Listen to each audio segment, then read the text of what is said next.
Welcome to episode 5 as we read through the book Elon Musk Woke Messiah by Albion. When we left off on this page. If you haven't seen this show before, you might want to start with episodes 1 through 4, although it's pretty random, so you can almost start anywhere. This page starts with, actually maybe start from at least the last episode, because there was a reincarnation bit that looks like it applies.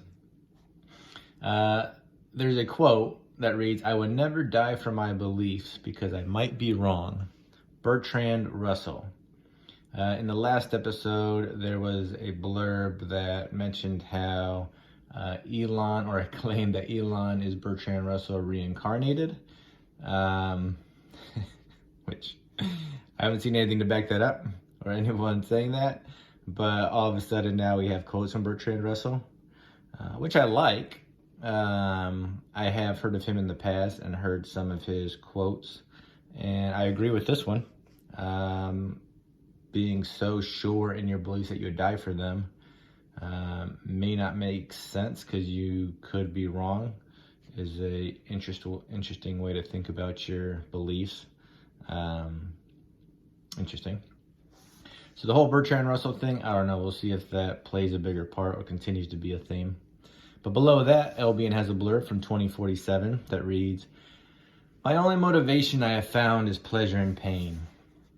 I believe this applies to more of society than myself. I experience pleasures both simple and complex.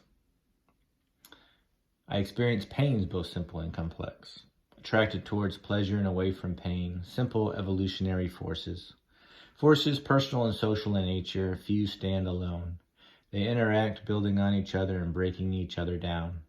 At my core, I am an extremely simple, plain creature. Perhaps more easily understood from afar by objective eyes. For within my mind is constant change, doubt, and over-complexity." Albion 2047. So he kind of talked about pain and pleasure before. Here he's saying it's his only motivation. Obviously there's a million different types of pains and pleasures, and I think it really depends on just how you look at it. You have extrinsic and intrinsic pains and pleasures. And a lot of people will say they do things for a reason other than pain and pleasure, but even if you're doing something that's painful, is it short-term pain because you believe it'll produce long-term pleasure? I guess it depends on how surface you want to be with it or how deep you want to get into it. But with him, he's, I think, simplified it to the point of pain and pleasure, which, I don't know, I could see that. And then below that is a heading that says, "On Mars."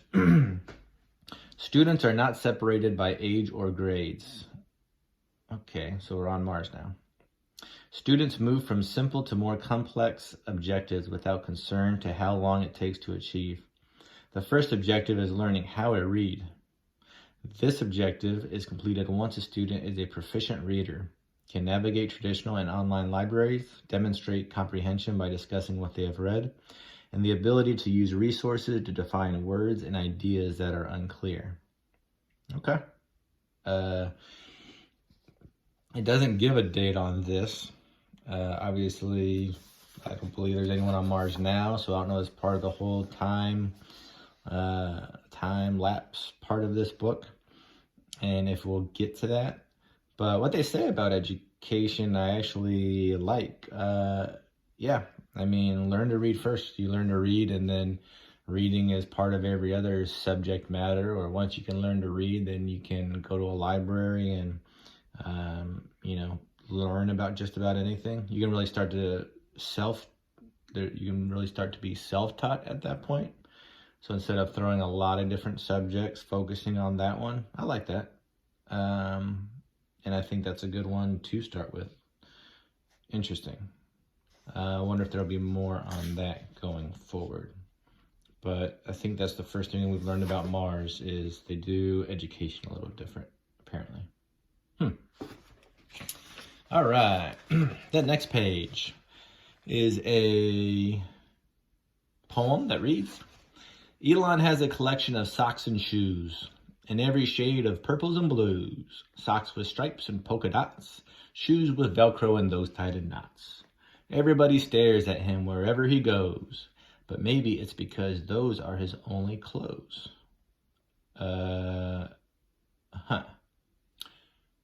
Elon has a collection of socks and shoes, and that's all he's wearing. A very impressive collection of socks and shoes.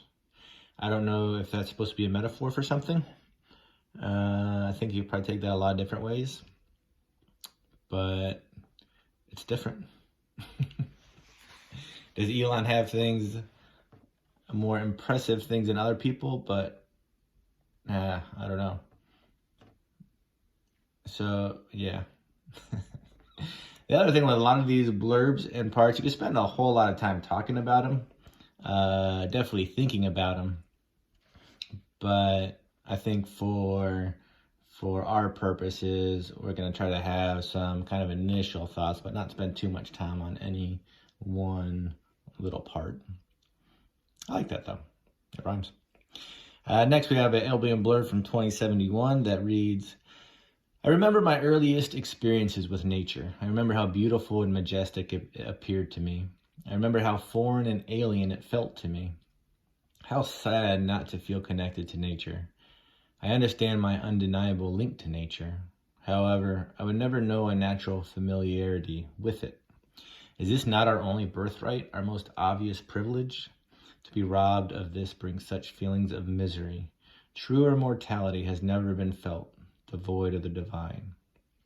Dude, Albion, I hope he gets happier. He seems like he's dealing with some stuff, not dark stuff, just deep, serious stuff. So maybe I hope he is the writer of these poems, because that would show a different, more whimsical side of him. We haven't gotten to this page, but in big it says smile. So maybe that's a reminder to himself, and I hope he is smiling when he's not in these deep, serious moments. And then bold it reads, I would never know a natural familiarity with it. I would never know a natural familiarity with feelings of misery. Yeah, definitely things as people, we understand we are part of nature, but we have definitely done a lot to separate ourselves and control nature and manipulate it. Yeah, and so we probably do find ourselves not as connected to it as we could. And definitely a lot to learn from nature, but I can empathize with that thought. Below, there's a quote from Elon Musk that reads, constantly seek criticism. A well thought out critique of whatever you're doing is as valuable as gold. Yeah, getting a different perspective.